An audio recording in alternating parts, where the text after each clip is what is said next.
I am a software engineer, and just like most engineers that I've known, I first got into this career because I wanted to be a game developer. But after figuring out how much a game developer actually makes, I realized that making games is actually boring. And what's really cool is making a scalable backend, designing a load balancer, and making an actual living wage. And now that I've been doing it for almost 10 years, I no longer need that living wage. Not because I'm rich, but because I don't want to live anymore. So I think it's time to make my own game, which is something that has been on the back of my mind since forever. And every time that I had a boring or stressful day at work, I would think to myself, I wouldn't have to deal with this if I was working on my own game.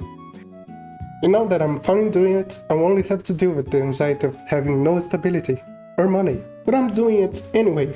I've built the courage for it, and I'm following it through. And this is all about the courage. This has nothing to do with losing my job in the market being shit. Anyway, let me show you the game. It's a 2D adventure game with some puzzles and a little bit of a rage mechanics to it.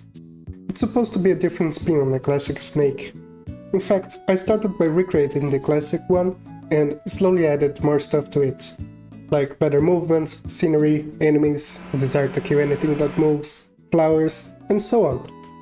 It kind of created a life of its own, and it eventually became fun to play.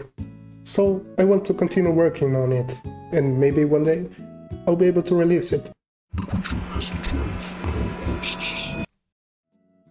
The first thing that I did for this game was to make the snake able to move and eat an apple.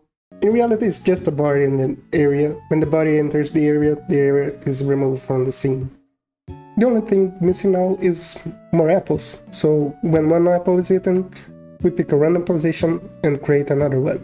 And this part was pretty easy to make. I mean, the code was simple. The difficult part was to get used to Godot and its concept, what is a scene, a node, and everything else. And why Godot, you might ask? Really, it's just because I didn't want to learn a new programming language, and GDlang is pretty similar to Python.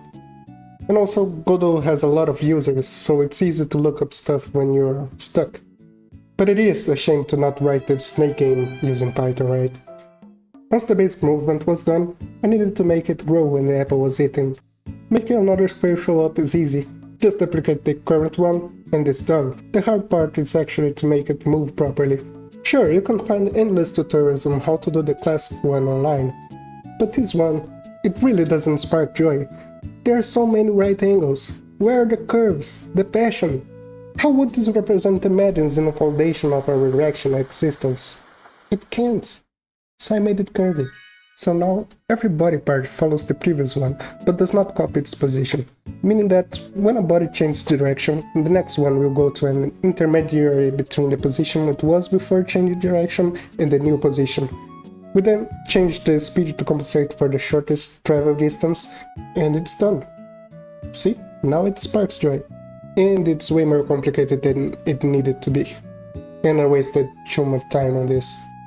And it's buggy. But it looks cool, so it's worth it. And there we have it, the classic snake game.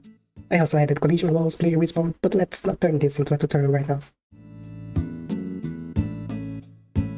At this point, I've learned a lot, and I was considering starting another game.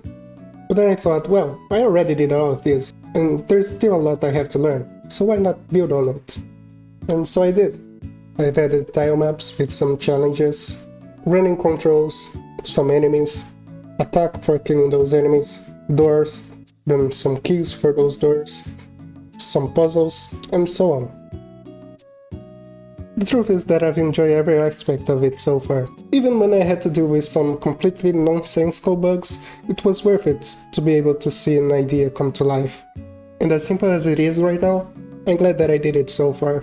I've always been the one to give up on projects, and this is the one that I was able to work on for the longest time so far.